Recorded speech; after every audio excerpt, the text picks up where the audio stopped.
करेंगे। और मैं अपनी तरफ से हमारे केंद्रीय मंत्री, देश के मंत्री राजनाथ सिंह का यहाँ पर कलायत की भूमि पर पहुंचने पर तहे दिल से स्वागत करती हूँ, अभिनंदन करती हूँ। और आप भी इतनी गर्मी में यहाँ पर सभी पहुंचे, आप सबका भी बहुत बहुत धन्यवाद। जय हिंद, भारत माता की, भारत माता की। आप सबका बहुत बहुत धन्यवाद। जय हिंद। धन्यवाद मंत्री जी। अब मैं आमंत्रित करूंगा हमारे लोकसभा प्रत्याशी माननीय श्री नवीन जिंदल जी आए और अपने विचार रखे। माननीय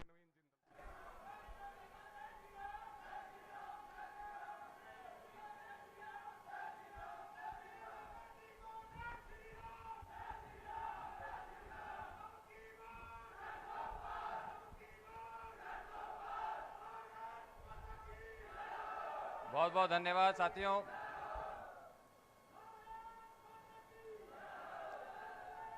आप सभी को मेरी राम राम, जय श्री राम। देश की सीमाओं पर खड़ी हमारी सेना का हौसला बढ़ाने वाले और हमारे वीर सैनिकों को और वीर सैनिकों की बहादुरी को सलाम करने वाले हमारे देश के रक्षा मंत्री आदरणीय राजनाथ सिंह जी, हरियाणा सरकार में मंत्री सुभाष सुधा जी, राज्य मंत्री श्रीमती कमलेश ढांडा जी और हमारे यहाँ से विधायक, कैथल से विधायक लीलाराम जी,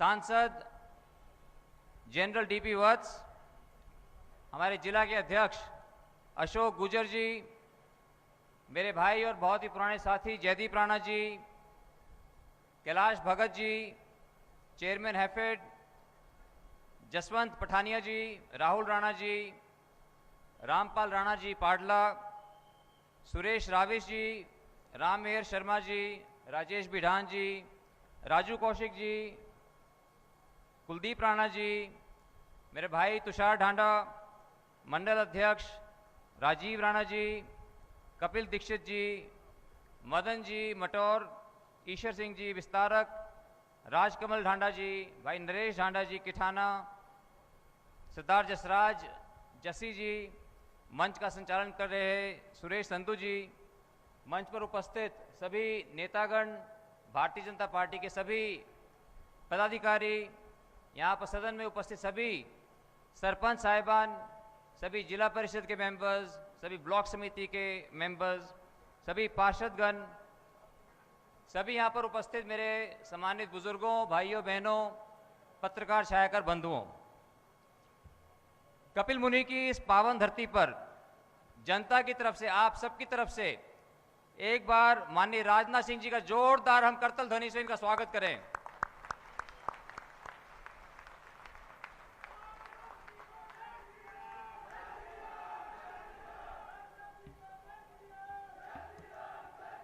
आज के इस विजय संकल्प रैली के अंदर आए हुए सभी नेताओं का, सभी नेतागण का मैं बहुत स्वागत करता हूं, अभिनंदन करता हूं। साथियों, मेरा ये सौभाग्य है कि मैं माननीय राजनाथ सिंह जी को पिछले 35 वर्षों से मैं इनको जानता हूं। मैं इनके बेटे जो उत्तर प्रदेश से विधायक हैं पंकज सिंह और उनके परिवार के सभी लोगों को मैं जानता हूं। और मैं जानता हूं जब बचपन से जब हम शूटिंग करते थे तो हम सब लोग मिलकर के हम लोग शूटिंग टीम में थे, उसके माध्यम से मैं जानता हूं और हमेशा से मुझे इनका आशीर्वाद मिला, जो मेरे लिए बहुत सौभाग्य की बात है। माननीय राजनाथ सिंह जी का जीवन हमारे लिए बहुत ही प्रेरणादायक है। इनका जन्म किसान परिवार में हुआ। फिजिक्स की पढ़ाई कर कर ये लेक्चरर बने। चाहते तो ये सरकारी नौकरी कर आराम से अपना जीवन व्यतीत कर सकते थे, लेकिन उनके मन में देश के प्रति बहुत कुछ करने का इन्होंने संकल्प ले रखा था। इन्होंने बहुत संघर्ष किया। इमरजेंसी के अंदर ये जेल भी गए, लेकिन हिम्मत नहीं हारी। राजनाथ जी भारतीय जनता पार्टी के 2 बार अध्यक्ष रहे, उत्तर प्रदेश के मुख्यमंत्री रहे, हमारे देश के गृह मंत्री भी रहे और हमें गर्व है कि आज हमारे ये देश के रक्षा मंत्री हैं। साथियों, देश के अंदर या बाहर जब भी कोई संकट आया है तो इन्होंने आगे बढ़कर उसको सुलझाया। आंतरिक सुरक्षा हो या बाहरी, सभी मोर्चों के ऊपर इन्होंने बहुत सूझबूझ का परिचय दिया है। इनके नेतृत्व में भारतीय सेना और मजबूत हुई है। आज हम सब देशवासी अपने आप को सुरक्षित महसूस करते हैं, वो सब इन्हीं की देन है। देश के प्रति इनकी निष्ठा, दृढ़ निश्चय और नेतृत्व हम सभी के लिए एक प्रेरणा का स्रोत है। साथियों, आपसे मेरा रिश्ता 30 साल पुराना रिश्ता है। स्वर्गीय ओपी जिंदल जी का जोड़ा हुआ रिश्ता है और 10 सालों तक आप लोगों ने मुझे यहाँ सेवा का मौका दिया। उन 10 सालों के अंदर मुझे बहुत सौभाग्य मिला कि मुझे बहुत कुछ राजनाथ जी से मुझे सीखने का मौका मिला पार्लियामेंट के अंदर। इन्होंने हमेशा कभी ये नहीं देखा कि मैं किस पार्टी से था, इन्होंने हमेशा अपना आशीर्वाद दिया, मुझे अपना मार्गदर्शन दिया।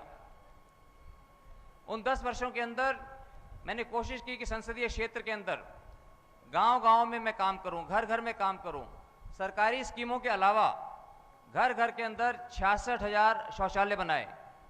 और मुझे गर्व हो रहा है आपको बताते हुए सर कि कुरुक्षेत्र संसदीय क्षेत्र भारत में पहला ग्रामीण इलाका था जो कि खुले में शौच से मुक्त हुआ पूरे देश के अंदर। मेडिकल कैंप लगवाना, आंखों के ऑपरेशन करवाना बड़े स्तर के ऊपर, गांव-गांव में मेडिकल वैन भिजवाना, युवाओं के लिए खेलने का सामान, जिम का सामान। अब मैं माननीय मोदी जी से आशीर्वाद लेकर के आया हूं। माननीय राजनाथ सिंह जी की टीम का मैं सदस्य हूं। मैं आपको विश्वास दिलाना चाहता हूं कि आने वाले 5 सालों के अंदर जितना काम मैंने पिछले 10 सालों के अंदर किया था, आने वाले 5 सालों के अंदर उससे 10 गुना ज्यादा मैं करके दिखाऊंगा आप लोगों को। हमने अपना संकल्प पत्र भी बनाया है। संकल्प पत्र की कॉपी देना। संकल्प पत्र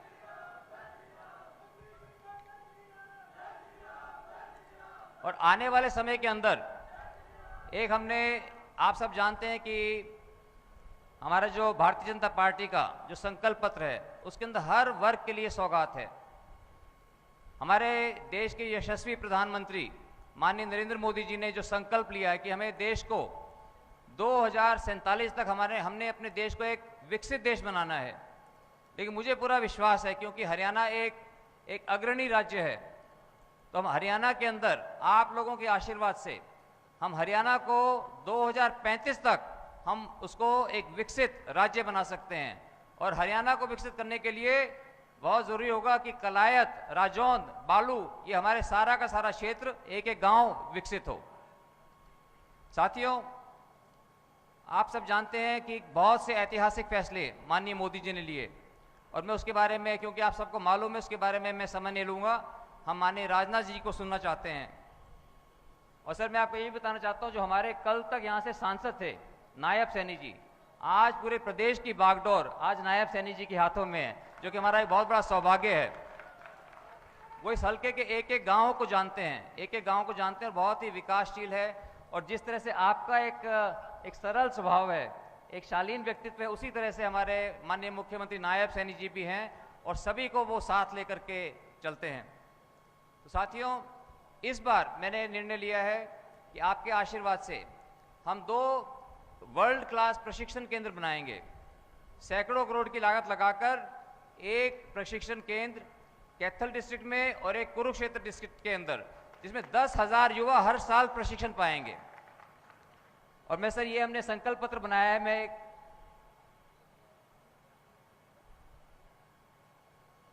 जिसका इस संकल्प पत्र का विमोचन हमारे माननीय मुख्यमंत्री नायब सैनी जी ने किया था करीब 1 महीना पहले। और इसके अंदर हमने ये भी प्रावधान रखा है कि हमारी बेटियां, जो भी हमारी बेटी मेधावी है और आर्थिक अभाव के कारण अगर पढ़ाई पूरी नहीं कर पा रही, तो उसको भी स्कॉलरशिप देंगे, ताकि हमारे इस क्षेत्र में कोई भी ऐसी बेटी ना रहे जो पढ़ना चाहती है और वो पढ़ाई से वंचित रहे। साथियों, मैं आप सभी से विनती करना चाहता हूं, मैं जानता हूं यहाँ पे सिर्फ 10 या 12 हज़ार लोग होंगे, लेकिन आप सब हर व्यक्ति 100-100, 1000-1000 वोटों के ऊपर आप प्रभाव डाल सकते हैं।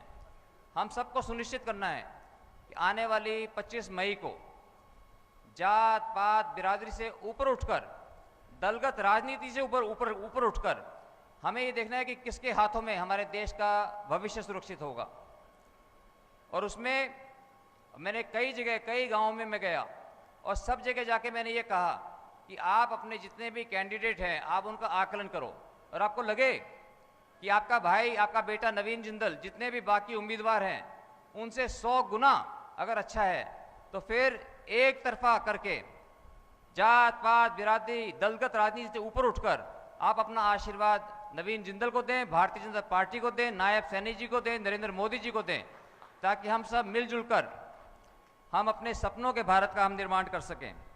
आप सबने बहुत में ध्यान सुनिए। हम सभी बहुत आभारी हैं माननीय राजनाथ जी का, जो कि उन्होंने अपने कीमती समय में से आप समय निकाल करके हमें अपना आशीर्वाद देने के लिए, हमारी हौसला अफजाई के लिए आप हमारे बीच में आए। मैं आपका बहुत बहुत मैं आभारी हूं सर। और एक बार सभी से मैं आग्रह करूंगा, एक बार जय का नारा बोलेंगे हम, एक ही बार मैं बुलवाऊंगा तो जोर से आपने जय का नारा बोलना है। दाएं हाथ की मुट्ठी भींच करके, आप दाएं हाथ सज्जे हाथ की मुट्ठी भींच करके एक ही बार नारा लगाना है जय का। तो राजनाथ जी जो हमारे पड़ोस के उत्तर प्रदेश से आते हैं, इनको भी पता लगेगा। और मुझे वो भी सर याद है जब आपके लिए, जब भारतीय फौज के हमारे सिख भाइयों ने जब उन्होंने नारा दिया था और आपको इतना अच्छा लगा था, आपने बोला था एक बार दोबारा से करके दिखाओ।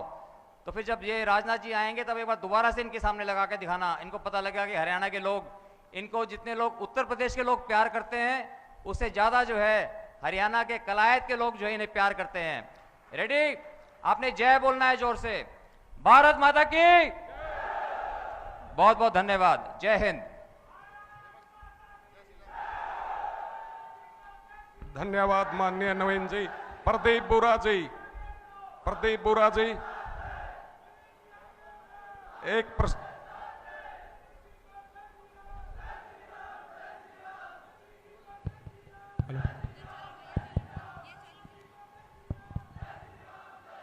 हमारे आदरणीय देश के रक्षा मंत्री राजनाथ जी को जय श्री राम। पूरा दोनों हाथ खड़े करके गाने को परफॉर्म करेंगे। सबने दोनों करके डांस करना है ना, प्लीज प्लीज। अब की बार 400 पार।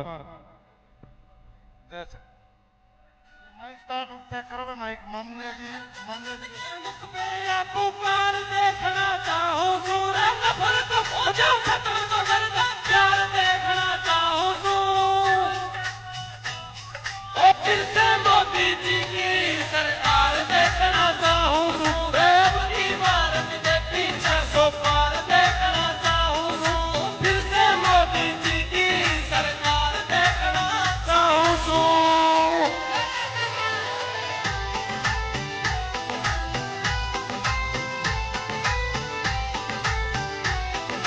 बीजेपी का हर वर्कर भाई पूरा मेहनती पावेगा, 24 में बीजेपी का न्यू झंडा लहरावेगा। बीजेपी का हर वर्कर भाई पूरा मेहनती पावेगा, 24 में बीजेपी का न्यू झंडा लहरावेगा। हर तन के तन पे भगवान सिंगार देखना चाहूं मोदी जी की। बस बस। अब मैं आमंत्रित करूंगा हमारे रक्षा मंत्री, जिन्होंने पाकिस्तान में सर्जिकल स्ट्राइक करके पाकिस्तान की कमर तोड़ने का काम किया, माननीय राजनाथ जी अपने विचार रखें। हमारे रक्षा मंत्री भाई एक नारा हमारे बीच में माननीय राजनाथ जी आ रहे हैं। जब तक उत्तर प्रदेश तक आवाज नहीं जाएगी ना, कलायत के लोग हैं हमारे, बड़े शक्तिशाली लोग हैं माननीय जी, हरियाणा के लोग दूध दही खाकर तगड़े हैं बहुत, उत्तर प्रदेश तक आवाज पहुंचाएंगे। माननीय राजनाथ जी को जय श्री राम। थोड़ी सी कमी कह रहेगी। ठीक है। राजनाथ जी को जय श्री राम। धन्यवाद धन्यवाद। बहनों भाइयों, मैं आप सबसे क्षमा चाहूंगा क्योंकि अभी आज के 7-8 दिन पहले आंध्र प्रदेश की एक सार्वजनिक सभा को संबोधित करने के बाद जब मैं लौट रहा था तो मेरे दाहिने पैर में चोट लग गई थी। डॉक्टर्स ने मना किया है कि आप कुछ दिनों तक खड़े होकर मत बोलिए, इसलिए मैं खड़े होकर आप लोगों के सामने विचार व्यक्त नहीं कर पा रहा हूं। बैठकर आपके सामने बोलने की मैं गुस्ताखी कर रहा हूं।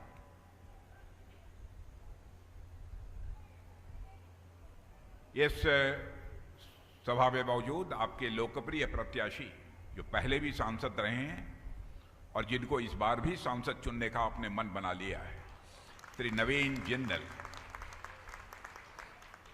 श्री सुभाष शुरा जी, राज्य मंत्री हरियाणा सरकार, श्रीमती कमलेश जी ढांडा, पूर्व मंत्री और विधायक कलायर, जनरल डीपी वत्स जी, ये पूर्व राज्यसभा सांसद हैं और मैं सचमुच वत्स जी को अपने बड़े भाई के रूप में मैं मानता हूं। श्री राहुल राणा, प्रदेश सचिव, श्री कैलाश भगत, चेयरमैन नेफेड, श्री दिनेश कौशिक, पूर्व विधायक, श्री मंडल अध्यक्ष श्री राजीव राणा, श्री कपिल दीक्षित, श्री मरु मटोर, श्री कुलदीप राणा, जिला उपाध्यक्ष, श्री जयदीप राणा, श्री राम केहर शर्मा जी, श्री राजेश बिढ़ान जी, श्री सुरेश रविश जी, श्री जैन पटनायक, जसवंत पटनायक जी, श्री रामपाल राणा जी, श्री सुरेश संधू जी, श्री राजू कौशिक जी, श्री महिपाल राणा जी, श्री तुषार ढांडा, सरदार जसराज जर्सी जी और इस सभा में मौजूद मेरे सभी सम्मानित बहनों एवं भाइयों, आप लोगों ने बहुत ही गर्मजोशी के साथ हम लोगों का स्वागत किया है। आप लोगों ने फूलों की हार पहनाकर मेरा स्वागत किया है, तालियां बजाकर आप लोगों ने स्वागत किया है, लेकिन भारत की परंपरा है और शिष्टाचार का तकाजा है, स्वागत, अभिनंदन और सलाम दुआ कभी एक तरफा नहीं होना चाहिए।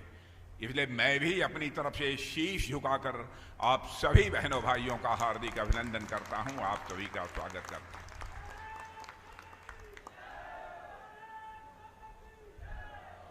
बहनों भाइयों, पिछले 10 वर्षों से मोदी जी के नेतृत्व में केंद्र में हमारी सरकार काम कर रही है। मैं समझता हूं भारत ही नहीं बल्कि दुनिया का हर व्यक्ति सच्चाई को स्वीकार करता है कि भारत एक नई सोच के साथ एक नए भारत का निर्माण होते हुए प्रत्यक्ष अपनी आंखों से देख रहा है। भारत अब पहले का भारत नहीं रहा है। दुनिया में यह धारणा बनी हुई थी कि भारत एक कमजोर भारत है, लेकिन आज सारी दुनिया में बहनों भाइयों यह धारणा बदल चुकी है और भारतीय जनता पार्टी इसके पहले भी आदरणीय अटल बिहारी वाजपेयी के नेतृत्व में केंद्र में सरकार चला चुकी है और 10 वर्षों से मोदी जी के नेतृत्व में यहां पर सरकार चल रही है। बहनों भाइयों, आप भी मेरी बात से सहमत होंगे कि मनुष्य के जिंदगी की सबसे बड़ी पूंजी होती है उसका विश्वास, उसका भरोसा, उसका इखलाक। इंसान वही होता है जो कहे वह करके दिखाए, भले ही अपनी जिंदगी भी जोखिम में क्यों न डालनी पड़े, उसे ही हम इंसान कहते हैं। भारतीय जनता पार्टी का कोई कार्यकर्ता हो सकता है वह कहे कुछ करे कुछ, अंतर हो सकता है, लेकिन भारतीय जनता पार्टी के बारे में मैं विश्वास के साथ कह सकता हूं जो कुछ भी हम लोगों ने कहा है उसका अक्षरशः पालन किया है। कभी भी हम लोगों ने वादा खिलाफी नहीं की है। मेरे बहनों भाइयों, मैं याद दिलाना चाहता हूं 1951 में जब भारतीय जनसंघ के रूप में हम लोगों ने यात्रा प्रारंभ की थी, उस समय भी हम लोगों ने कहा था जिस दिन भारत की संसद के दोनों सदनों में हमें स्पष्ट बहुमत मिल जाएगा, जम्मू कश्मीर जिसे धारा 370 के तहत विशेषाधिकार प्राप्त है, हम चुटकी बजाकर समाप्त करेंगे और आपने देखा कि हमने समाप्त कर दिया।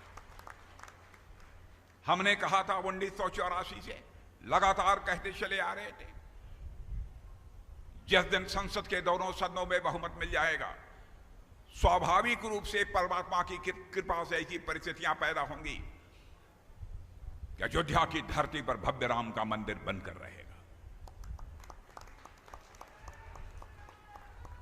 मुझे याद है कि जब हम लोग 1984 में छोटे थे, आंदोलन कर रहे थे राम मंदिर निर्माण के लिए, तो हम लोग नारे लगाते थे, राम लला हम आएंगे, मंदिर यहीं बनाएंगे, तो हमारे विरोधी या कांग्रेस के लोग या कहते थे हाँ हाँ राम लला हम आएंगे, मंदिर यहीं बनाएंगे, लेकिन तारीख नहीं बताएंगे। बहनों भाइयों, वह दिन आ गया 22 जनवरी। हमारे प्रधानमंत्री ने 12 दिन का उपवास करके धर्माचार्यों के मार्गदर्शन में रामलला की प्राण प्रतिष्ठा कर दी है।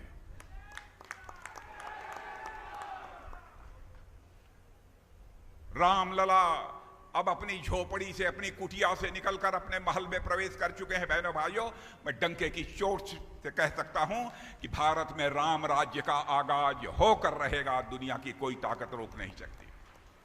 लोग मुझसे पूछते हैं भाई राम राज्य कैसे आ जाएगा, राम राज्य कैसे आ जाएगा।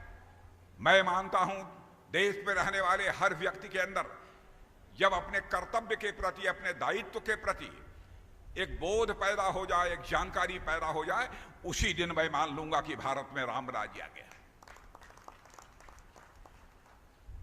कैकेयी के अंदर यही दायित्व बोध नहीं था, यही कर्तव्य बोध नहीं था, एक अधिकार बोध का था कि हमारा ही बेटा सिंहासन पर बैठना चाहिए, भरत के अतिरिक्त कोई दूसरा सिंहासन पर नहीं बैठना चाहिए।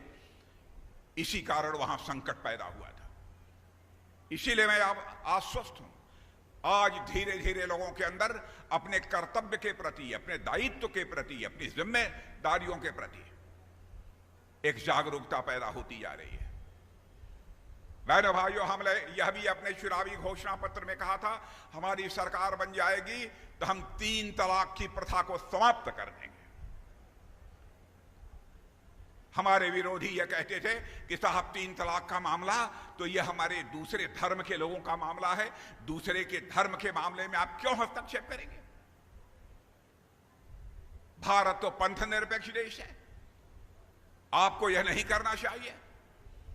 बहनों भाइयों, मैं डंके की चोट पर कहना चाहता हूं, चाहे हिंदू हो, चाहे मुसलमान हो, चाहे ईसाई हो, चाहे यहूदी हो, हर धर्म के मानने वालों की मां, बहन, बेटी वो हमारी भी मां, बहन, बेटी है। उस पर यदि कोई जुल्म और अत्याचार होगा हम उसके साथ खड़े रहेंगे, सरकार रहे या जाए। हम केवल सरकार बनाने के लिए राजनीति नहीं करते हैं, हम राजनीति करते हैं तो देश बनाने के लिए राजनीति करते हैं, हम राजनीति करते हैं तो समाज बनाने के लिए राजनीति करते हैं। आपने देखा कि चुटकी बजाकर हम लोगों ने 3 तलाक की प्रथा को भी समाप्त कर दिया। फिर भी जनता को ये अपनी तरफ से गुमराह करने की कोशिश करते हैं हर चीज पर। नागरिकता का कानून था, बहनों भाइयों, नागरिकता का कानून भारत का गृह मंत्री रहते हुए प्रधानमंत्री के मार्गदर्शन में मैंने ही प्रारंभ किया था बनाना। लोकसभा में हमारा बहुमत था, पास हो गया था। राज्यसभा में बहुमत बाद में आया। हमारे उत्तराधिकारी अमित भाई ने उसे राज्यसभा, लोकसभा दोनों में उसे पास कराने का काम किया। और कहते हैं बताइए साहब, पाकिस्तान, अफगानिस्तान, बांग्लादेश से यदि कोई हिंदू आएगा, कोई सिख आएगा, कोई ईसाई आएगा, यहूदी आएगा, आप उसको भारत की नागरिकता दे देंगे? मैंने कहा कि हां, नागरिकता देंगे। जिसका भी पाकिस्तान, बांग्लादेश और अफगानिस्तान में धार्मिक उत्पीड़न हुआ है और वह वहां से भगकर भारत आएगा तो भारत अपना बड़ा दिल करके उसको भारत की नागरिकता देगा।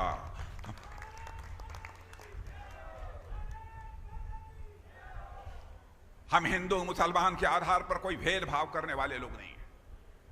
हम लोग इंसाफ और इंसानियत की राजनीति करने वाले लोग हैं। मुझे खबर मिली है कि यहां आम आदमी पार्टी का प्रत्याशी हमारे नवीन जिंदल जी के खिलाफ चुनाव लड़ रहा है। बहनों भाइयों, यह आम आदमी पार्टी है। अन्ना हजारे साहब इनके नेता, जिनके मार्गदर्शन में भ्रष्टाचार के खिलाफ, कांग्रेस के खिलाफ इन्होंने आंदोलन चलाया था। आंदोलन समाप्त होने के बाद अन्ना हजारे साहब ने कहा कि बेटा केजरीवाल, देखो राजनीतिक पार्टी मत बनाना, ना ये हमारे आंदोलन की पवित्रता समाप्त हो जाएगी। सत्ता के मोह में इस केजरीवाल ने अपने गुरु अन्ना हजारे की बात नहीं मानी। और एक पार्टी बना ली। और आप देख रहे होंगे जिस कांग्रेस के भ्रष्टाचार के खिलाफ इन्होंने आंदोलन किया था, आज उसी कांग्रेस के साथ गलबहियां कर रहे हैं, हाथ से हाथ मिलाकर, गले से गला मिलाकर उनके साथ चुनाव लड़ रहे हैं। बहनों भाइयों, ऐसा व्यक्ति बहादुर इंसान नहीं हो सकता।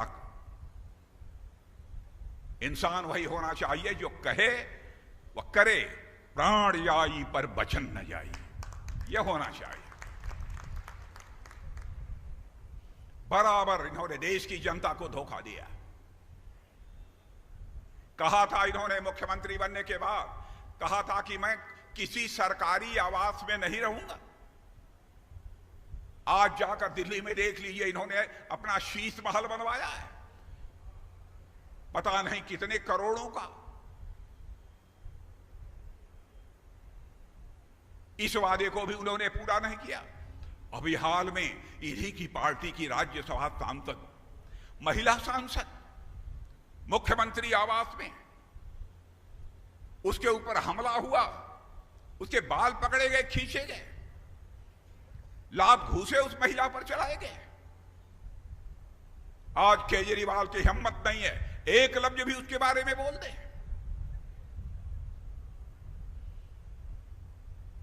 बहनों भाइयों, बराबर इनकी कथनी और करनी में अंतर रहा है, इनकी कृति और कथन में अंतर रहा है, इनके वर्ड्स और डीड्स में अंतर रहा है।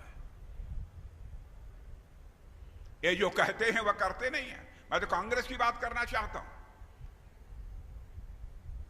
जब आजादी हासिल हो गई 1947 में, महात्मा गांधी ने कहा कांग्रेस के झंडे के तले सभी ने मिलकर आजादी की लड़ाई लड़ी है और हमने आजादी हासिल की है। इसलिए कांग्रेस इस नाम का दुरुपयोग, राजनीतिक दुरुपयोग सत्ता हासिल करने के लिए नहीं किया जाना चाहिए। इसलिए कांग्रेस को भंग कर दो।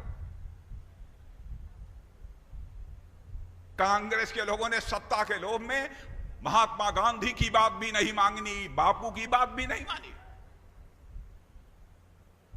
और कांग्रेस को जिंदा रखा। 52 वर्षों तक लगातार अखंड इन लोगों ने सत्ता का सुख भोगा है और भारतीय जनता पार्टी के ऊपर उंगली उठाते हैं।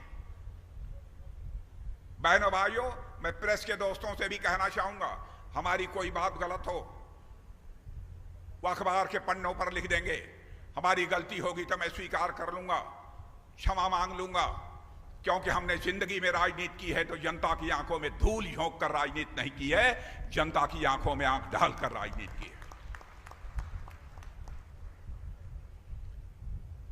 जो भी वादे किए थे इन लोगों ने अपने वादों को पूरा नहीं किया है। मेरे बहनों भाई, आज ये हमारी सरकार को हराना चाहते हैं। इनके शासनकाल में शायद ही ऐसी कोई सरकार रही हो जिस पर कभी न कभी भ्रष्टाचार के आरोप न लगे हों। यहां तक कि डॉक्टर मनमोहन सिंह जी जब भारत के प्रधानमंत्री थे, उनकी सरकार के मंत्री को भ्रष्टाचार के आरोप में जेल की हवा खानी पड़ी थी। लेकिन मैं डंके की चोट पर कह सकता हूं, चाहे आदरणीय अटल बिहारी वाजपेयी जी की सरकार रही हो, चाहे मोदी जी के नेतृत्व की हमारी 10 वर्षों से चल रही है सरकार हो, कोई बांका लाल चाहे भारत को हाथ व दुनिया का उंगली उठाकर नहीं कह सकता है किसी के ऊपर भ्रष्टाचार का कोई आरोप लगा।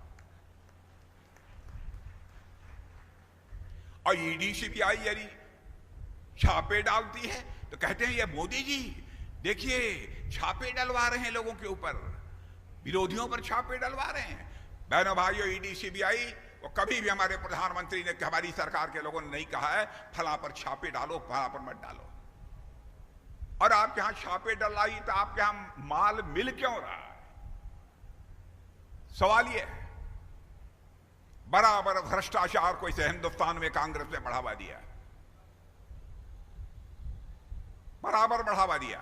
आप सुनना चाहेंगे, 2014 के पहले कांग्रेस की हुकूमत थी, ईडी ने बामुश्किल 32 लाख रुपए जब्त किए थे।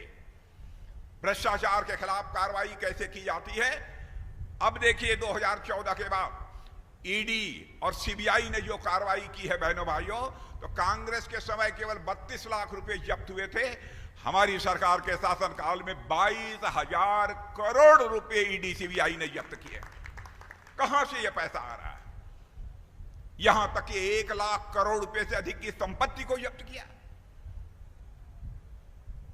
भ्रष्टाचार को बराबर इन लोगों ने संरक्षण दिया है। बहनों भाइयों,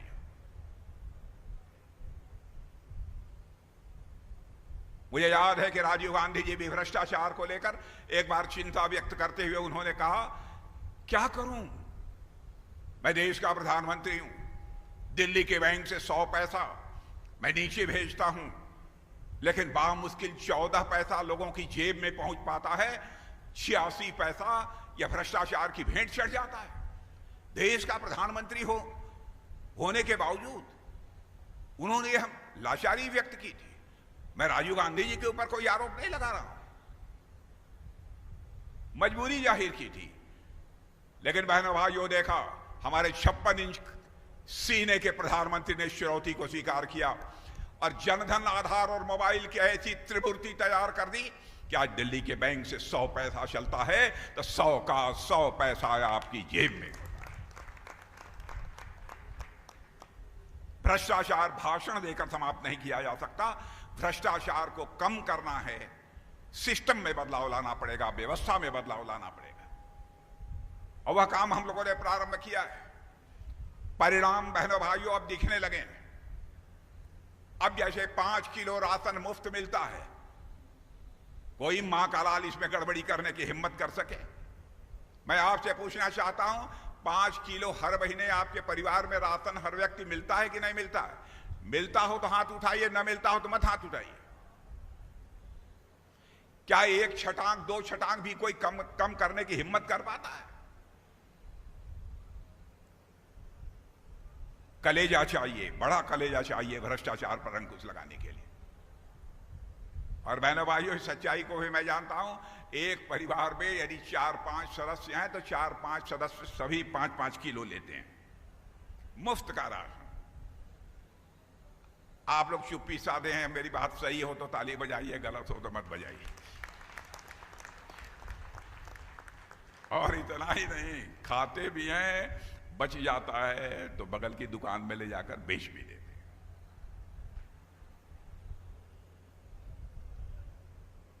कोरोना का जब संकट था, सारी फैक्ट्रियां, बड़े बड़े उद्योग सारे देश के बंद हो रहे थे और लोगों काम धाम बंद हो गए थे। लोग वापस अपने घरों को लौट रहे थे, कोई दूसरा चारा नहीं था। हमारे प्रधानमंत्री ने कलेजे का परिचय दिया, कहा कि भले ही कोरोना का यह विकराल संकट आया हो, हिंदुस्तान के हम किसी भी नागरिक को कभी मरने नहीं देंगे। और यह 5 किलो जो मिल रहा है बहनों भाइयों, अगले 5 साल तक भी चलता रहेगा, कोई इसे बीच में बंद नहीं करने पाएगा। कई ऐसे बड़े बड़े फैसले हम लोगों ने किए। देश तेजी के साथ आगे बढ़ रहा है, सारी दुनिया में भारत का कद ऊंचा हुआ है। पहले दुनिया के मंचों पर भारत कुछ बोलता था तो भारत की बातों को जिस गंभीरतापूर्वक लिया जाना चाहिए दुनिया नहीं लेती थी। कहती थी भारत कमजोर भारत है, भारत गरीब भारत है। जब भारत का प्रतिनिधि खड़ा होता था बोलने के लिए, मैं भी संयुक्त राष्ट्र संघ में भी बोल चुका हूं, लोग कहते थे चलो बाहर जा चाय वगैरह पी कर आते हैं, भारत बोल रहा है। उसके बाद जब चीन, रूस, अमेरिका यह बोलने के लिए, जापान यह बोलने के लिए खड़े होंगे तब हम आएंगे भाषण सुनने। लेकिन हालात दुनिया में बदल चुके हैं और मुझे बताया गया है कि यहां के बड़ी संख्या में लोग दुनिया के दूसरे देशों में रहते हैं। मेरे बहनों भाइयों, उनसे पूछ लीजिएगा, पहले भारत की बातों को कोई गंभीरतापूर्वक लेता नहीं था, लेकिन आज अंतर्राष्ट्रीय मंचों पर भारत कुछ बोलता है तो सारी दुनिया कान खोलकर सुनती है भारत बोल क्या रहा है। यह हैसियत भारत की बनी है। यह कोई छोटी उपलब्धि नहीं है। गरीबी समाप्त करने की बात बराबर, चाहे नेहरू जी रहे हों, चाहे इंदिरा जी रही हों, चाहे राजीव जी रहे हों, मनमोहन सिंह जी, सबने कहा कितनी गरीबी समाप्त हुई। हमारा आंकड़ा नहीं है, नीति आयोग का आंकड़ा है। अंतर्राष्ट्रीय जो फाइनेंशियल फर्म्स हैं उनका आंकड़ा है कि भारत में 8 वर्षों के अंदर मोदी जी ने 25 करोड़ लोगों को गरीबी के संकट से बाहर करने में कामयाबी हासिल की। भारत की ताकत यदि किसी को देखना है मेरे बहनों भाइयों, और आज यहां आपको एक चीज और बतलाकर जाना चाहता हूं। यह जो घोषणा पत्र तैयार होता है, मैनिफेस्टो, प्रधानमंत्री जी ने कहा, पिछली बार भी मैं ही था, इस बार भी उन्होंने कहा कि राजनाथ सिंह जी इसकी अध्यक्षता करेंगे।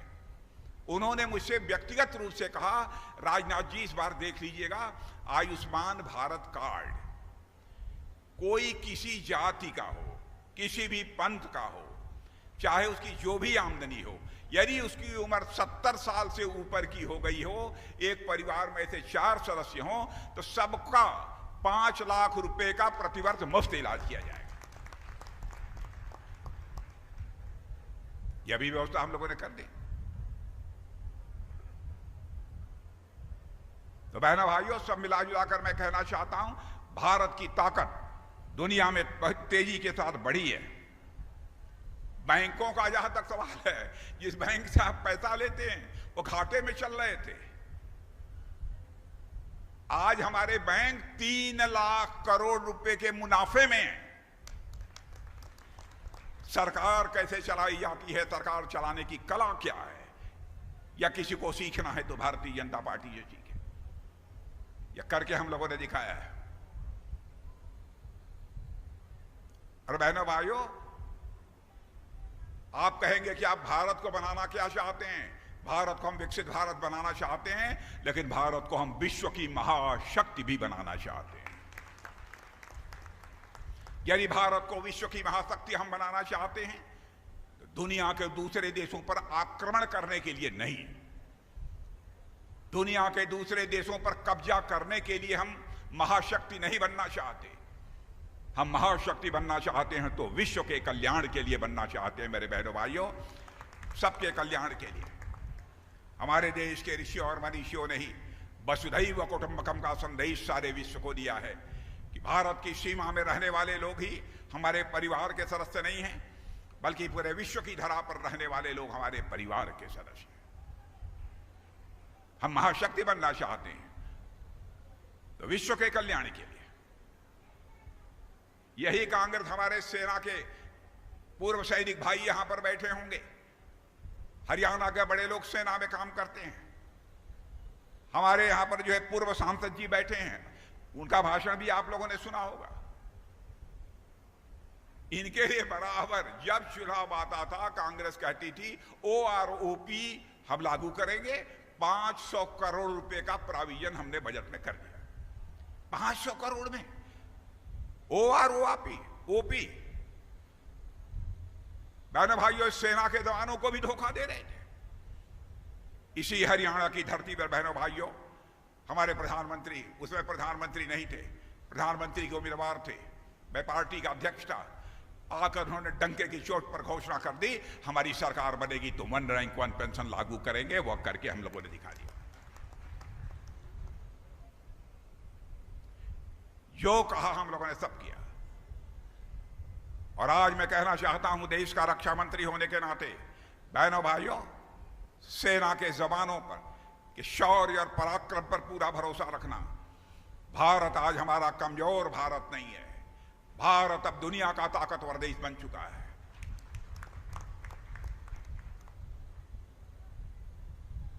भारत किसी के ऊपर आक्रमण भी नहीं करना चाहता, किसी की जमीन को आज तक भारत ने कभी कब्जा नहीं किया है। लेकिन जानबूझकर जी भारत को कोई आंख दिखाने की कोशिश करेगा तो उसका मुंहतोड़ जवाब देने की कुव्वत इस समय भारत के अंदर है। मेरे बहनों,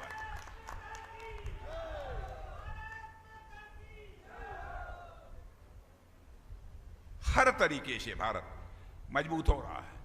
आप जानते हैं, पाकिस्तान के एक एमपी साहब, पाकिस्तान के एक एमपी साहब, उनका नाम है फजलुर रहमान। फजलुर रहमान ने भाषण देते हुए पाकिस्तान की पार्लियामेंट में यह कहा,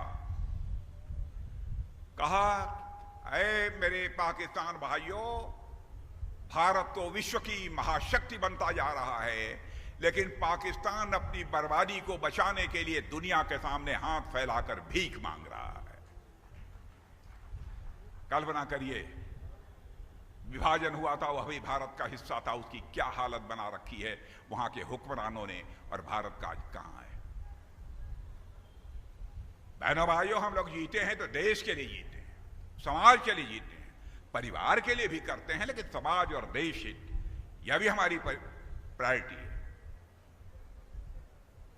और आपके प्रत्याशी नवीन जिंदल जी के बारे में बहनों भाइयों मैं कह सकता हूं, इतना बड़ा व्यापार सब कुछ होने के बावजूद भाई कोई जानबूझकर कोई आरोप लगा दे तो अलग बात है। पैसे बहुत लोगों के पास होते हैं, लेकिन वह अपने लिए जीते हैं। लेकिन हमारा नवीन जिंदल पैसा होने के बावजूद अपने लिए नहीं जीता है, देश के लिए जीता है, समाज के लिए जीता है। हमारा बहुत पुराना संबंध है और भारतीय जनता पार्टी ने बहुत सोच समझकर नवीन जिंदल को चुनाव के मैदान में इस बार उतारा है। और मैं देख रहा था कि काम क्या क्या इन्होंने किए हैं, मुझे तो सचमुच बहुत आश्चर्य हुआ। जब भी इस पार्लियामेंट में मिलते थे बराबर मुझसे कहते थे हमारे क्षेत्र का विकास क्या हो, क्या क्या करें हम, फला करा दीजिए, फला करा दीजिए। और सबसे बड़ी बात देखिए, राष्ट्रीय स्वाभिमान की भावना कैसी है। आप मेरी बात से सहमत हो गए। मान स्वाभिमान, मान सम्मान और स्वाभिमान मनुष्य के हृदय की बहनों भाइयों सबसे बलवती भावना होती है। चंद्रशेखर आजाद ने भी हंसते हंसते फांसी के फंदे को चूम लिया था, तो इसी राष्ट्रीय हंसते हंसते अपने ही रिवाल्वर के गोली से अपने ही सीने को दाग लिया था, तो राष्ट्रीय स्वाभिमान की भावना थी। चंद्रशेखर आजाद को यह चिंता सता रही थी जब सारी गोलियां उनकी समाप्त हो रही थी, कहीं ऐसा न हो विदेशियों के रिवाल्वर की विदेशी गोली हमारे जिस्म में प्रवेश कर हमारे जिस्म को नापाक न कर दे। तो चंद्रशेखर आजाद ने अपने ही रिवाल्वर की अंतिम गोली अपने सीने में दाग लेने का काम किया था, तब जाकर भारत आजाद हुआ था। यह एक स्वाभिमान की भावना होती है। भारत का तिरंगा हमारे मान सम्मान और स्वाभिमान का प्रतीक है।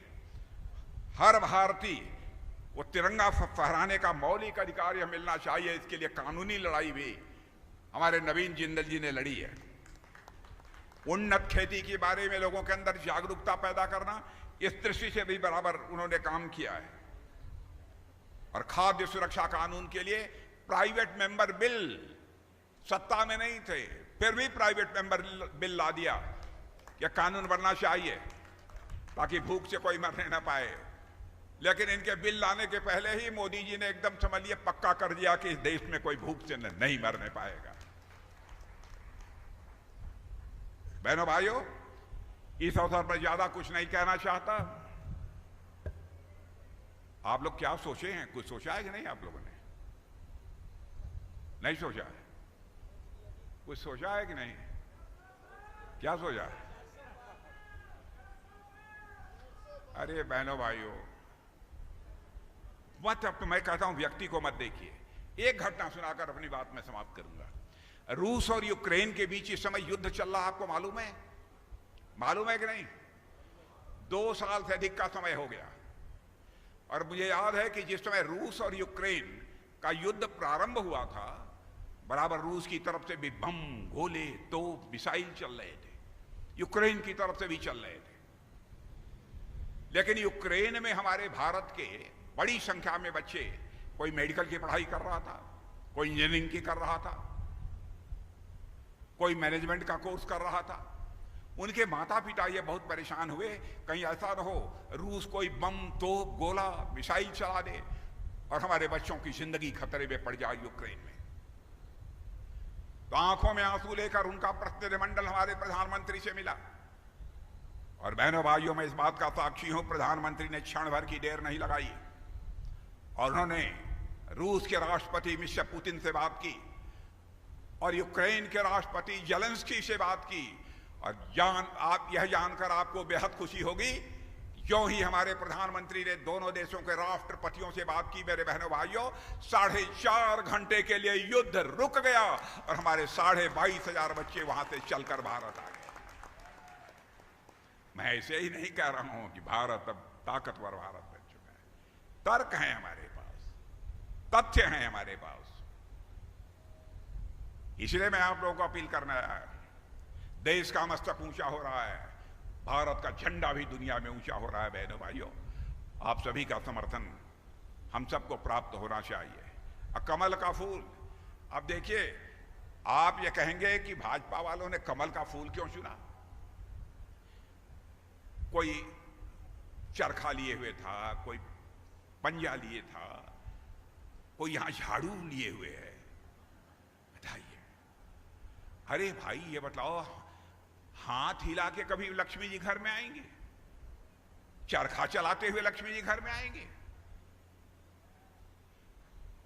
बहनों भाइयों, लक्ष्मी जी उठाकर पढ़ लीजिए हमारे धर्मशास्त्रों को। लक्ष्मी जी जब भी घर में आती हैं, कमल के फूल पर ही बैठकर लक्ष्मी जी घर में आती हैं और हाथ हिलाते हुए नहीं आएंगे। इसलिए कमल के फूल का बटन दबाइए और हमारे नवीन जी को भारी मतों से बहनों भाइयों विजय दिलाइए, यही अपील करते हुए और एक बार फिर से आप सबके समक्ष शीश झुकाकर आप सभी का अभिनंदन करते हुए अपना निवेदन समाप्त करता हूं। आप सबको बहुत बहुत धन्यवाद।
இங்க நின்னு என்ன யோசிக்கிற? எப்படி எடுக்கிறதுன்னு யோசிக்கிறேன். இப்படி எடுத்தா போச்சு.